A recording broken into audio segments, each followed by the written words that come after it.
농자 천하지 대본이라고 하는 말이 있습니다. 그 말은 무슨 말이냐면 농사는 천하 사람들의 살아가는 큰 근본이 된다. 줄여서 말하면 천하 만사의 근본이 바로 농사다 하는 그러한 그 이야기가 될 겁니다. 천하의 모든 일의 원리가 다 농사 안에 들어있다, 그런 얘기가 될 거고, 농사의 가장 기본적인 원칙이 있다면 바로 그것은 심는 대로 거둔다고 하는 법칙입니다. 그래서 콩을 심으면 콩이 나고 팥을 심으면 팥이 나죠. 많이 심으면 많이 거두고 적게 심으면 적게 거두고, 그 농부가 얼마나 정성을 들이고 땀을 흘리냐에 따라서 땅은, 그 소득은 정직하게 농부에게 안겨지는 것 아니겠습니까? 그렇다면은 인생의 농사도 마찬가지입니다. 우리 모든 사람들 한 사람 한 사람이 마치 농부와 같다면 우리가 살아가고 있는 인생사는 농사 짓는 것과 같습니다. 그래서 모든 사람 모든 인생은 심는 대로 거두고 뿌린 대로 거두게끔 되어 있습니다. 그렇다면 내 인생의 논과 밭에서 우리는 무엇을 심고 무엇을 뿌려야 될까? 무엇을 뿌려야 될까요? 오늘 성경의 말씀은 우리에게 눈물로 씨앗을 뿌려라, 그리고 울며 씨를 뿌려라, 그러면 반드시 기쁨의 곡식의 단을 거두게 될 것이다 하고 말씀해 주시고 있습니다. 그러므로 오늘 말씀을 통해서 우리가 말씀의 제목을 그렇게 잡아봤습니다. 눈물로 뿌린 씨앗이라고 이렇게 제목을 잡아봤어요. 눈물로 뿌린 씨앗. 우리의 인생에 기쁨의 단을 거두기 위해서는 눈물로 씨앗을 뿌려야 된다는 겁니다. 그렇다면 우리가 이렇게 울면서까지 내 인생의 밭에 뿌려야 될 씨앗은 과연 무슨 씨앗일까? 무엇을 위해서 어떤 씨앗을 우리는 눈물로 이렇게 심어야 될까? 그것은 바로 감사의 씨앗입니다. 감사의 씨앗. 성경의 위대한 믿음의 사람들 중에서 눈물로 감사를 심어서 기쁨의 단을 거둔 사람들의 이야기가 많이 등장합니다. 일명 감사의 명수들이라고 말할 수 있겠죠. 그 중에 대표적인 사람들 몇 사람을 꼽으면 우리가 감사절기에 종종 자주 나누는 이 하박국서를 우리가 종종 보는데, 이 하박국서의 주인공인 하박국이 그렇습니다. 하박국이라고 하는 선지자는 하박국서 3장 17절에서 그렇게 고백하고 있죠. 비록 무화과 나무가 무성하지 못하며 포도나무에 열매가 없으며 감람나무에 소출이 없으며 밭에 먹을 것이 없으며 우리에게 양이 없으며 요양간에 소가 없을지라도 나는 여호와로 말미암아 즐거워하며 나의 구원의 하나님으로 말미암아 기뻐하리로다. 할렐루야. 자, 이 하박국은 지금 자기의 삶의 정황을 먼저 말하고 있습니다. 그의 삶의 정황은 맨 없는 것밖에 없습니다. 무화과 나무가 수성하지 못하고 포도나무에는 열매가 없고 감람나무는 소출이 그쳤고 밭에는 먹을 것이 없고 우리에는 양이 없고 요양간에는 소가 없고 다 없는 것뿐이죠. 그런데 이렇게 없는 것뿐이지만 이런 상황 속에서도 나는 여호와로 말미암아 즐거워하고 나의 구원의 하나님으로 말미암아 기뻐하겠다 하고 선포하고 있습니다. 왜냐? 그 다음에 있는 19절의 말씀이 보면은 이와 같이 말하고 있어요. 주 여호와는 나의 힘이시라. 나의 발을 사슴과 같게 하사 나를 나의 높은 곳으로 다니게 하시리로다. 내가 비록 이것도 저것도 없지만 기뻐하며 감사하며 즐거워할 이유는 뭐냐? 나의 하나님 그분께서는 마침내 나를 사슴의 발처럼 높은 곳에 다니게 해주실 것을 믿기 때문이라는 사실입니다. 할렐루야. 이런 믿음으로 그는 감사하고 감사하며 마침내 축복의 사람이 된 줄로 믿습니다. 그뿐 아니라 다 다윗의 이야기 여러분 성경에 너무 많이 나와 있죠.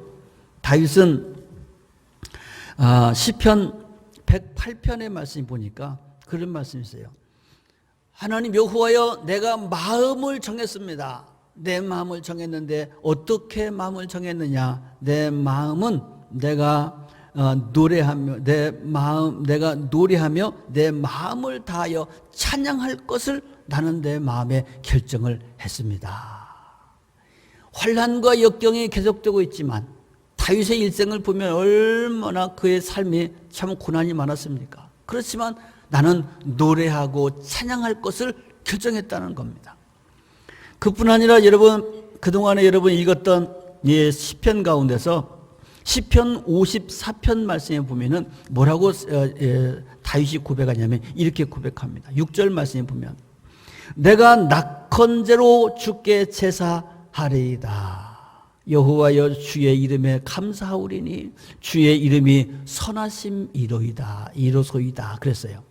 낙헌제로 주님 앞에 감사하겠습니다. 낙헌제라고 하는 것은 감사제인데 이 낙헌제의 특징은 뭐냐면요, 뭐가 하나님께서 나에게 많이 복을 주셔서 내 손에 잡힌 것이 많고 얻은 것이 많아서 기뻐서 감사하는 것이 아니라 내 손에 있든지 없든지 나에게 형통하든지 불통하든지 간에 어떤 상황 속에서도 조건에 상관없이 하나님 앞에 감사하겠다고 하는 것이 바로 낙헌제입니다. 다윗이 이 노래를 부를 때의 정황은 지금 원수들에게 쫓겨다니는 상황이었습니다. 즉 언제 죽을지, 내 삶이 얼마나 남았는지 그야말로 하루살이처럼 이렇게 살아가고 있던 그 때입니다. 그런데 하루살이처럼 언제까지 살지도 모르는, 내일이 내게 있을지 없을지도 모르는, 누가 언제 갑자기 나에게 칼을 들일지 모르는 이 같은 절박한 상황 속에서도 그는 뭐라고 고백하고 있습니까? 여호와여, 내가 낙헌제로 주님 앞에 감사하겠습니다. 할렐루야. 이렇게 감사했던 다윗을 하나님께서 사랑하사 이스라엘의 가장 위대한 왕으로 삼으시고 말씀하시기를 저는 내 마음에 꼭 합한 사람이라 내가 저를 통해서 나의 뜻을 이루리라 하고 말씀해 주신 줄로 믿습니다. 욥의 이야기 여러분 다 잘 아시죠? 욥기서에 보면은 욥 35장 10절 말씀에 보면 이런 말씀이 있어요. 우리 하나님은 어떤 하나님이신가? 밤중에도 노래하게 하시는 분이 바로 나의 하나님이시다 하고 고백하고 있는 겁니다. 우리 고난의 인생을 한 밤중으로 표현하고 있는 거예요. 그렇습니다. 우리가 인생을 살다 보면 맑은 날도 있고 또 흐린 날도 있고 대낮같이 환한 인생을 살아갈 때도 있는가 하면은 깜깜한 밤중과 같은 앞이 보이지 않는 그런 어두운 때를 살아갈 수도 있지 않겠습니까? 그런데 우리 하나님은 낮에만 역사하시는 하나님이 아니라 밤중에도 노래하게 하시고, 할렐루야, 환난과 고난 가운데서도 우리 하나님은 함께 계시는 분이라고 하는 것을 고백하면서 욥은 그 기가 막힌 지난과 고난과 아픔을 극복하고 그는 승리의 사람, 축복의 사람이 된 줄로 믿습니다. 신약성경의 그 위대한 사도 바울도 우리가 감사절 때마다 늘 읽는 말씀이 있죠. 항상 기뻐하라, 쉬지 말고 기도하라, 범사에 감사하라, 이는 너희를 향하신 하나님의 뜻이니라. 할렐루야. 사도 바울이 이렇게 고백을 했지만 사도 바울의 일생을 우리가 성경을 통해서 바라보면 그가 그렇게 호의호식한 사람이었습니까? 평안한 사람이었습니까? 아닙니다. 늘 그는 방랑자로 살았습니다. 가는 곳마다 핍박에 따라다녔습니다. 배고팠습니다. 헐벗었습니다. 쫓겨다녔습니다. 맞았습니다. 감옥에 갇혔습니다. 이와 같은 고난의 삶의 연속 속에서도 사도 바울의 글을 읽어보면 어떤 글이든지 그의 글 속에는 힘이 있고 기쁨이 있고 감사가 있습니다. 할렐루야. 그래서 말씀합니다. 항상 기뻐하라, 쉬지 말고 기도하라, 범사에 감사하라. 이것이 바로 너희를 향하신 하나님의 뜻이다. 사랑하는 성도분, 바로 우리가 감사의 씨앗을 심어야 되는 것이, 울며 씨앗을 심는다고 하는 말은 무슨 말이냐? 파종을 진행할 수 없는 눈물의 날, 슬픔의 날, 격동의 날, 그런 날에도 씨는 뿌려야 된다는 얘기입니다. 사랑하는 성도 여러분, 바로 우리가 오늘도 이 감사절을 맞이했는데 이 고난의 한때를 살아가고 있지만 우리는 오늘 이 말씀을 통해서 우리는 그럼에도 불구하고 감사의 씨앗을 심는 성도들이 되시기를 주의 이름으로 축복합니다. 자, 그러면 도대체 이 믿음의 사람들은, 신앙의 위인들은 어떻게 그런 상황 속에서도 감사할 수가 있었을까?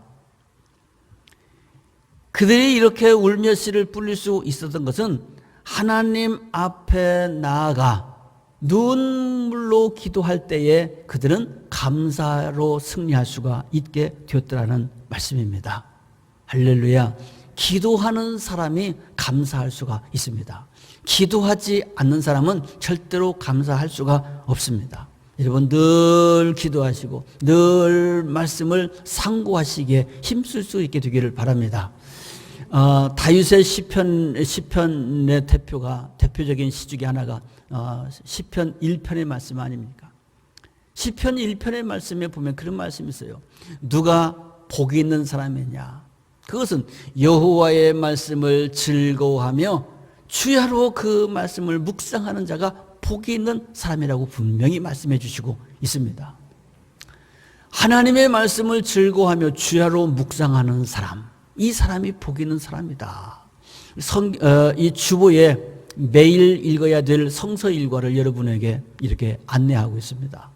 매일 읽어야 될 성경의 말씀을 주보에다가 이렇게 실는 이유가 뭐냐?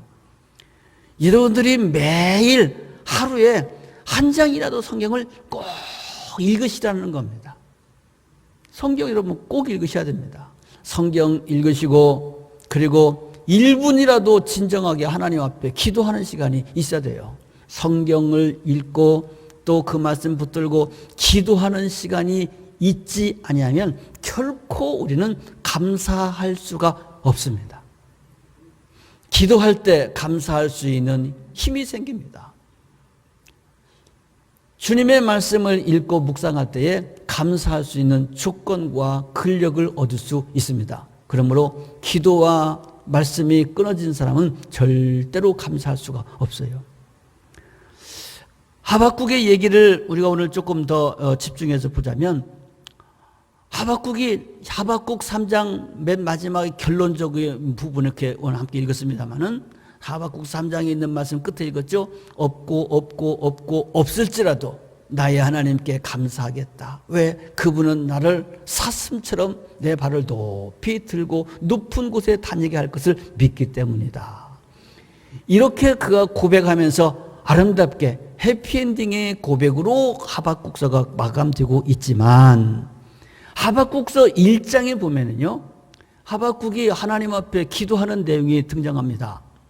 그런데 그 기도의 내용은 말은 기도라고 하지만 사실은 뭐 기도라고 하기까지 기도라고는 하지만 그냥 기도가 아니고 하나님께 원망하고 하나님께 항변하고 하나님 앞에 절규하고 부르짖는 그런 그 외마디의 비명소리가 1장에 막 터져나오고 있어요.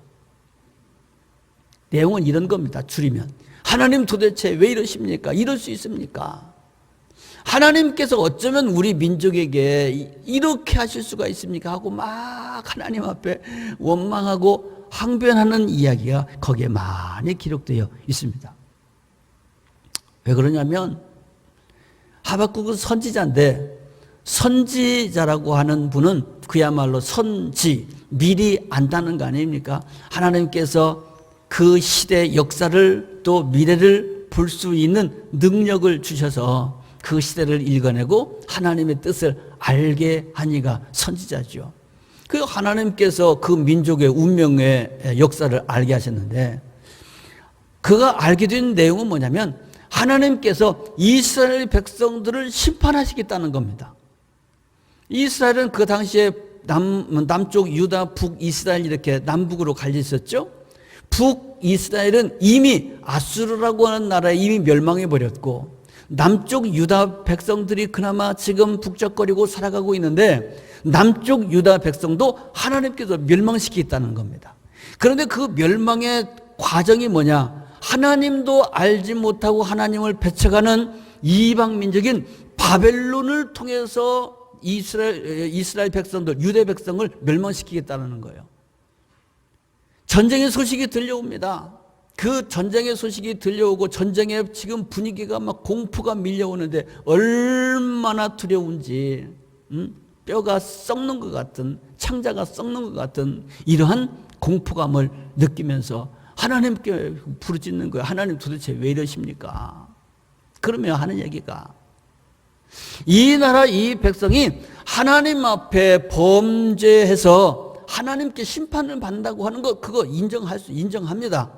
하나님께서 채찍을 때리신다면 충분히 맞을 의향이 있는데, 그런데 왜 하필이면 바벨론입니까? 그 말이에요. 우리나라 이 백성이 아무리 하나님 앞에 범죄하고 악한 백성이라도 바벨론보다는 이 백성이 낫지 않냐 그 말이지. 바벨론보다는 그래도 아무리 죄인이라고 하지만 유대 사람들이 그래도 하나님 앞에 낫지. 그런데 왜 하나님도 섬기지 않는 저 백성들의 손을 통해서 이 나라를 멸망시키냐 그 말이죠. 이거 하나님 이해가 안 된다는 겁니다. 요즘에 우리 기독교인들이 사회로부터 참 많은 지탄을 받고 있는 건 사실입니다. 믿는 사람들이 그래서 되냐, 종교인들이 그래서 되냐, 많은 지탄을 받고 있는데, 그 지탄이 전혀 틀렸다는 것이 아니고, 우리 그리스도인들이 지금 잘하고 있다고 이렇게 주장할 수는 없고, 우리가 긍정하고 겸손해야 되겠지만은, 그러나 사실은 1대1로 절대적으로 비교해보면 그래도 믿는 사람이 낫지 않겠어요? 나는 그렇게 생각하는데, 그래도 믿는 사람이 낫잖아요, 안 믿는 사람보다. 그렇습니까? 안 그렇습니까? 나아요. 믿는 사람들이 아무리 자기의 본분을 지키지 못하고 지금 제대로 살지 못한다고 하지만 그래도 하나님 두려워하지 않고 사는 사람들보다는 낫다 그 말이죠. 그렇지 않습니까?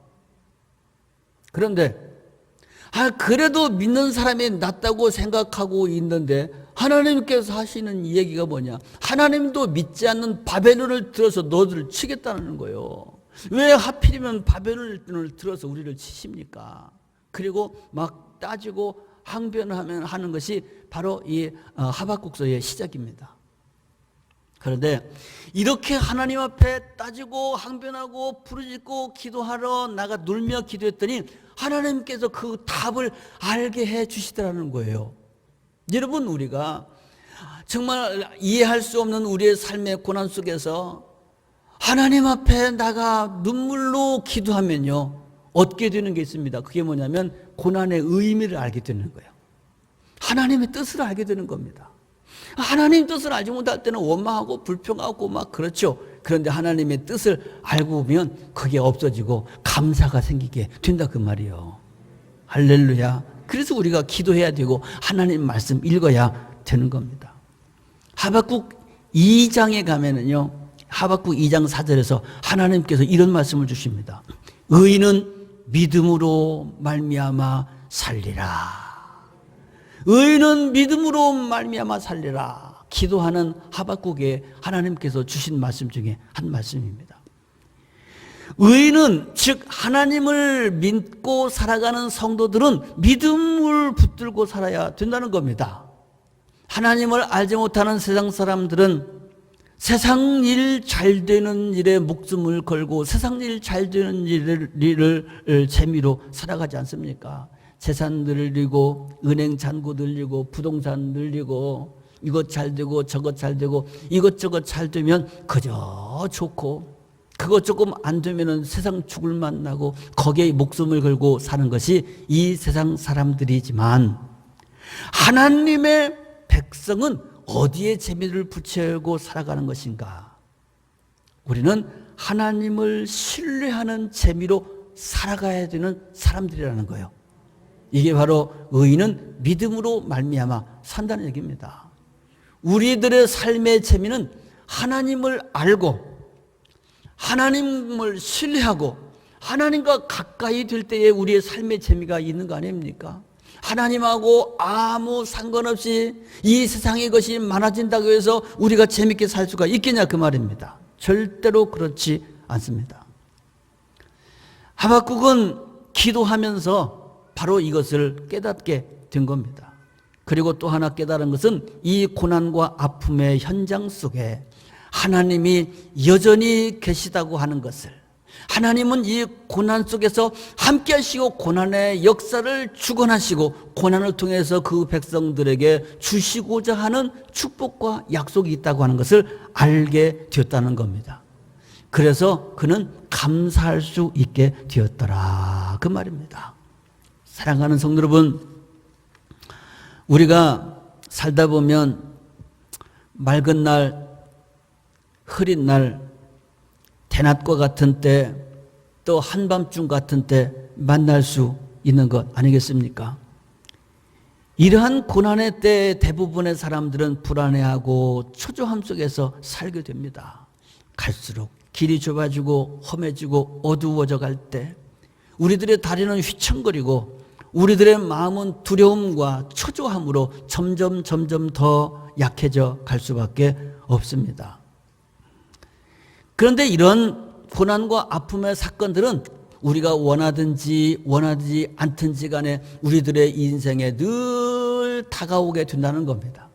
우리 인생을 살아가면서 이 고난을 만나지 않고 평생 살아갈 수 있는 사람이 누가 있겠습니까? 한 사람도 예외가 없는 겁니다. 그런데 믿음의 사람들, 기도하는 사람들, 감사하는 사람들, 이 사람들은 바로 이런 고난 가운데서도 하나님의 뜻을 발견할 수 있으니, 아니 하나님께서 그들을 위해서 예비하신 축복을 발견할 수 있으니, 그 하나님의 예비하신 축복이라고 하는 것은 이사야서 45장 3절 말씀에 보면은 뭐라고 표현하고 있느냐? 하나님께서는 흑암 중에 보화와 은밀한 곳에 숨은 재물을 주시는 분이라는 거예요. 할렐루야. 은밀한 곳에 하나님께서는 재물을 숨겨놓으시고 흑암 중에 보화를 숨겨놓고 계시는데, 이것이 바로 고난 가운데 숨겨놓으신 하나님의 은혜와 축복의 비밀입니다. 이것은 기도하지 않는 사람은 절대로 발견할 수 없는 보화다, 그 말입니다. 그래서 사도 바울은 로마서 8장 28절 말씀을 통해서 뭐라고 말하고 있는가? 하나님을 사랑하시는 자, 하나님을 사랑하는 자, 곧 그의 뜻대로 부르심을 입은 자들에게는 모든 것이, 그야말로 형통한 일이든지 불통한 일이든지 좋은 일이든지 낮은 일이든지 기뻐할 일이든지 슬퍼할 일이든지 간에 모든 일이 합력해서 선을 이룬다, 즉 복이 되고 만다, 그런 말씀인 줄로 믿으시기를 바랍니다. 할렐루야. 그래서 우리는 고난 가운데, 역경 가운데 더 하나님 앞에 나가서 우리는 눈물의 기도의 씨앗을 뿌려야 될 줄로 믿습니다. 할렐루야. 위대한 믿음의 사람들은 그래서 인생의 한밤중에도 감사하며 노래를 부른 사람들이다. 그런데 한 말을 덧붙이자면, 그게 성경에 있는 사람들의 이야기니까, 남의 이야기니까 그렇지, 절망할 수밖에 없는 시간에 감사가 쉽게 나올 수 있을까? 실패한 자리에 서 있는데 그냥 마냥 기뻐할 수만 있을까? 사업은 날로 안 되고 문을 닫아야 되는 상황인데 입만 열면 무조건 감사가 나올 수 있을까? 앞을 보고 뒤를 봐도 길이 보이지 않는데 저절로 감사가 나올 수 있을까? 요즘에 지금 우리가 코로나 시대를 맞이해서 너도 나도 똑같이 다 힘들어, 코로나 보릿고개라고 하는 이런 지금 신조어가 나오고 있는 이때에 우리가 어떻게 감사할 수 있을까? 그런 이야기입니다. 그래서 울며 씨를 뿌리러 나가야 되는 겁니다. 울며. 씨를 뿌릴 수 없는 상황이지만 울면서라도 나가서 뿌리면 기쁨의 단이 온다는 거예요. 할렐루야. 사랑하는 성도 여러분, 오늘 이 자리에 예배하러 나오신 여러분들, 바로 울며 씨앗을 뿌리러 나온 바로 신령한 농부가 되신 줄로 믿습니다. 우리가 이렇게 주님 앞에 눈물로 나와서 씨앗을 뿌릴 때 또 얻는 은혜가 무엇이냐? 하나님께서 나에게 베풀으신 은혜를 발견하게 되는 겁니다. 우리가 요즘 시편을 읽으면서 반복되어져 만나게 되는 단어가 있습니다. 그것은 하나님의 은혜와 인자와 긍휼이라고 하는 단어입니다. 우리 하나님은 인자하시고 인자하심은 그 하나님은 긍휼하시고 영원하심으로 우리를 지켜주신다 하신 말씀이 계속 반복적으로 나오고 있습니다. 하나님은 인자하시고 긍휼하심으로 나를 돌아보셔서 우리를 우리의 생긴 모양대로 심판하지 아니하시고 인자와 긍휼의 기준으로 우리를 평가하신다고 말씀해 주시고 있으니 얼마나 감사한 일이냐 그 말입니다. 내가 생긴 대로 내 행위 그대로 절대평가를 하셨다면 우리는 벌써 죽어도 100번 고쳐 죽었겠지. 그러나 우리 하나님의 인자하심과 긍휼하심으로 오늘까지 우리를 사랑하시고 보호하시고 축복해 주신 줄로 믿으시기를 바랍니다. 할렐루야. 그리고 또 우리가 돌아보면은요, 참 하나님의 은혜가 내 인생의 고비마다 얼마나 많이 있었습니까? 여러분 생각해 보세요. 오래 사신 분이든지 조금 사신 분이든지 조금 살았든지 오래 살았든지 간에 막론하고 돌아보면 위기의 순간이 없었던 사람이 있습니까? 다 위기의 순간들이 있었습니다. 참 많이 또 있었습니다. 그러나 오늘 이 시간까지 와 서 있게 된 것은 돌아보면 그때 하나님이 이렇게 나를 지켜주셨구나. 그때 하나님이 나를 이렇게 인도해 주셨구나. 여러분 이렇게 우리가 지금 다 정리될 수 있는 거 아니겠어요? 하나님은 우리를 이렇게 다 기가 막히게 우리에게 은혜를 베풀어 주셨던 겁니다. 그래서 다윗은 뭐라고 고백하고 있느냐? 내 잔이 넘치나이다 하고 고백하고 있는 거예요. 하박국도 역시 마찬가지입니다. 하박국 3장 3절 말씀에 보면은 하박국이 이렇게 말합니다. 나의 하나님 그 이스라엘의 여호와 하나님은 대만에서부터 그리고 바란산에서부터 나오시는 분이시다 하고 고백하고 있는데, 대만과 바란산이라고 하는 이 지명은 시내산, 여러분 잘 아시는 시내산과 같은 장소입니다. 시내산이 어떤 산입니까? 하나님의 산, 은혜의 산. 하나님과 이스라엘 백성들이 언약을 맺었던 그 산이 바로 시내산이었죠. 이스라엘 백성들이 430년간 애굽의 포로 생활을 마치고 하나님의 은혜로 모세의 뒤를 따라 애굽을 나오게 되었죠. 홍해를 건너게 됐죠. 그러나 그들 앞에 펼쳐진 것은 끝도 없는 광야였습니다. 광야 40년간을 그들이 헤매게 되는데, 이때에 만나게 된 산이 바로 시내산이었죠. 시내산에서 하나님께서 그들을 만나 주셨습니다. 나는 너희의 하나님이다. 내가 너희의 하나님이 되기를 원한다. 너희들이 내 백성이 되기를 원한다면 내가 너희들의 하나님이 되어서 너희들을 지켜주고 너희들을 인도하고 마침내 너희들에게 약속한 그 약속의 땅으로 인도해 줄 것이다 하고 하나님이 약속해 주시지 않았습니까? 이스라엘 백성들이 우리가 당신을 우리 하나님으로 섬기겠습니다 하고 고백했을 때 하나님께서는 광야 40년간을 인도해 주셔서 농사를 짓지 아니했지만 한 사람도 굶어 죽지 아니하도록 하늘의 양식 만나를 비처럼 내려주셨고, 그들이 거친 광야를, 메마른 광야를 지날지라도 반석을 터뜨려서까지 그들에게 마실 물을 제공해 주었고, 마침내 젖과 꿀이 흐르는 가나안 땅으로 인도해 주신 이야기가 바로 성경에 기록되어 있는 거 아니겠습니까? 할렐루야. 그래서 하나님께서는 이스라엘 백성들을 향해서 애굽에서 너희를 인도한 나 여호와를 잊지 말아라 하고 말씀하시면서 절기를 지키라고 말했으니 이것이 바로 유월절이요, 맥주절이요, 초막절, 추수, 감사절이 되는 겁니다. 유월절, 애굽에서 인도해낸 것을 잊지 말고 감사해라. 맥주절, 그 약속의 땅에 들어가서 첫 농사를 져서 첫 열매를 얻게 됐을 때 그때의 감사를 결코 잊지 말아라. 첫 열매. 오늘은 첫 열매 드리는 날입니다, 사실은. 여러분, 금식하신 적 있으시죠? 금식. 병원에 입원해서 금식을 했든지, 기도하면서 금식을 했든지, 오랫동안 사흘간, 나흘간, 일주일간 또는 보름간 금식하시고 나서 첫 첫 식사를 여러분 받았던 경험 여러분들 있으시죠? 첫 식사를 받아서 죽이 됐든지 밥이 됐든지 첫 숟갈을 뜰 때의 그 여러분 감격, 그 감사 여러분 경험하셨습니까? 기억하십니까? 금식 후에 첫 끼, 첫 숟갈 뜰 때에 얼마나 기쁘고 감사합니까?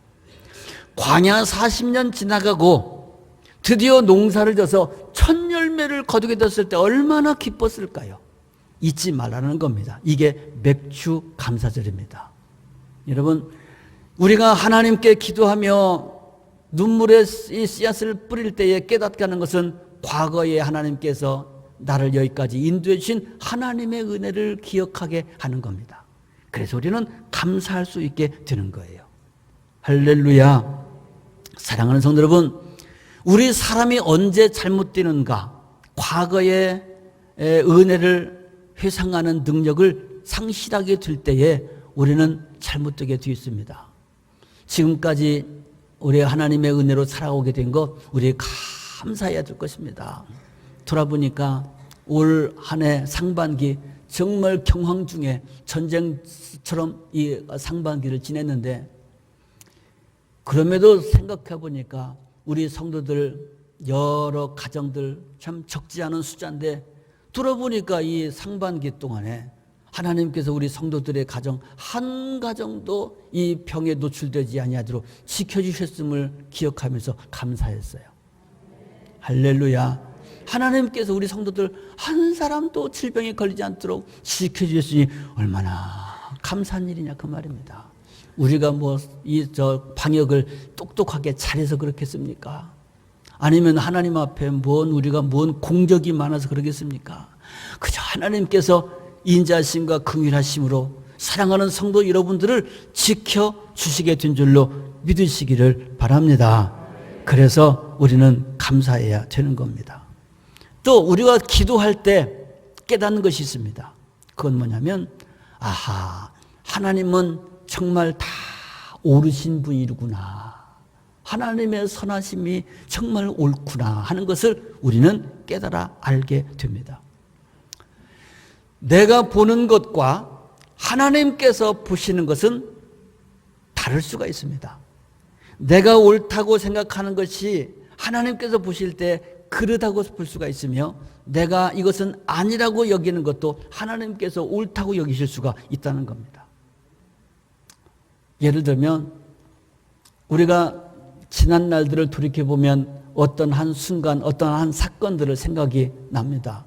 그 사건을 생각하면 그 당시에는 내가 옳다고 생각했지만, 그래서 주장했지만, 지금 생각해보면 그때 내가 잘못했구나, 내 실수했구나 하고 인정하는 경우가 얼마나 많습니까? 그러나 그 당시에는 절대로 양보할 수 없는 나의 정의가 있었죠.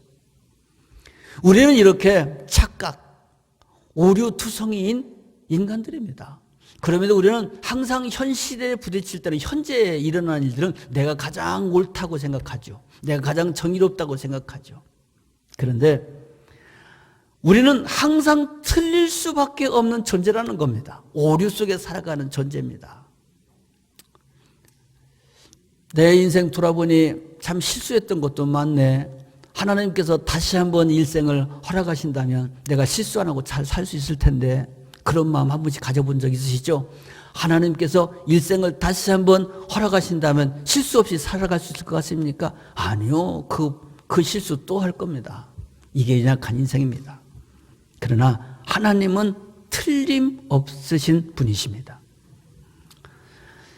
농부에게 있어서 이 한여름의 뜨거운 태양은 정말 농사짓는 농부에게는 참 괴로운 날들이겠지만, 그 뜨거운 태양이 곡식을 익게 하고 그 농사가 잘 되게 하는 거 아니겠습니까? 한 겨울의 추위가 또 그 농부를 움츠러들게 하고 고통스럽게 하겠지만, 그 한겨울의 추위로 말미암아 온갖 병충해들이 다 정리되어서 그 농부와 그 농사가 아름답게 마무리 짓게 하는 것이 아니겠냐 그 말입니다. 우리는 당장 내 피부 살갗으로 내가 현재 느껴지는 이 현상만 바라보면서 너무 뜨겁네, 너무 춥네, 고통스럽네 원망하며 저주하지만, 그러나 하나님은 항상 오르시다는 거예요. 여러분, 우리가 지금 이 코로나를 지금 맞고 있습니다. 도대체 하나님 왜 이런 역경 우리에게 주셨을까? 참 불평스럽겠지만, 그러나 여기에 우리가 깨달아 알지 못하는 하나님의 숨겨진 보화, 하나님의 뜻이 있을 수 있다는 겁니다. 우리는 이렇게 고백해야 됩니다. 하나님은 옳습니다. 할렐루야. 하나님은 옳습니다. 내가 이해하고 있지 못하지만 하나님은 나를 지금도 함께 사랑하시고 지금 내 발걸음에 동행하고 계시다고, 아니 섭리하고 계시다고 하는 사실을 우리는 늘 잊지 말아야 될 것입니다. 그때 우리는 감사할 수 있는 것이니, 감사하는 마음은 곧 아는 마음이라고 볼 수가 있습니다. 사랑하는 성도 여러분, 여러분의 인생에 지금 한밤중을 지나가고 있으십니까? 그러나 그럼에도 불구하고 하나님에 대한 신앙을 회복할 수 있게 되기를 바랍니다. 우리 하나님은 정확하게 내 인생을 인도하시고 역사하고 계시고 있습니다. 그러므로 우리 마지막으로 우리가 결단하고 또 기도하고 소원해야 될 것이 있습니다. 그것은 주님, 나로 하여금 믿음의 전성기를 회복하게 하옵소서. 또 믿음의 전성기를 한 번도 경험해보지 못하는 분은 주님, 이제 내가 믿음의 전성기를 이루게 하옵소서, 이 소망을 가질 수 있게 되기를 바랍니다. 그래서 어려움의 한복판에서도 승리하는 예배자가 되시고 하나님 때문에 감사의 노래를 드릴 수 있고 그 하나님을 향해 가슴 벅찬 예배를 올려드리는 예배자들이 될 수 있게 되기를 바랍니다. 우리의 생애 중에 한낮과 같은 또는 한밤중과 같은 이러한 상황을 만날 수 있겠지만, 어떤 상황에 처할지라도 젊은 날에도 노년에도 믿음으로 살고 한낮에도 한밤중에도 하나님을 신뢰하며 노래할 수 있는 이 걸음을 끝까지 걸어갈 수 있게 되기를 바랍니다. 그러면 우리 주님께서 여러분의 인생의 발걸음을 지켜주시고 인도하여 주실 줄 믿습니다. 눈물로 씨앗을 뿌리는 자는 기쁨의 단을 거둔다고 말했습니다.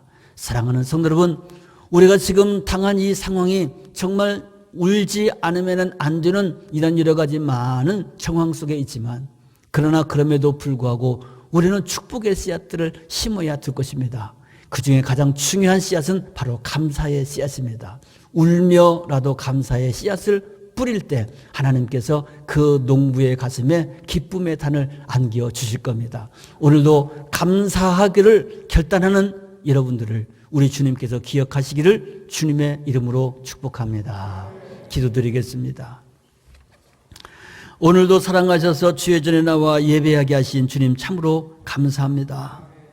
우리들의 인생에 참 어지러운 발걸음 속에서도 우리 하나님께서는 늘 우리를 향하여 그의 얼굴을 비춰주시고 우리의 손을 붙잡아 주시고 연약해진 무릎을 일으켜 세워 주시는 줄로 믿고 감사드립니다. 우리가 이 어려운 때일수록 더욱더 주님 앞에 나가 울며 감사의 씨앗을, 기도의 씨앗을, 말씀의 씨앗을 뿌려야 될 줄로 믿사오니 오늘도 우리 사랑하는 모든 성도들 주의 전에 나와서 감사의 기도를 드리고 주님의 말씀의 씨앗을 가슴에 심을 때에 저들에게 우리 하나님의 놀라운 숨겨진 은혜와 축복의 역사가 일어나게 하여 주옵소서.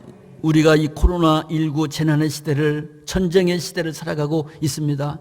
모두가 다 힘들고 어렵고 참 이 불편한 시대를 살아가고 있지만 이 고난 속에 숨겨진 우리 하나님의 그 말씀을, 그 뜻을, 그 보화를 발견하고 캐낼 수 있는 지혜로운 우리 성도들이 되게 하여 주옵소서.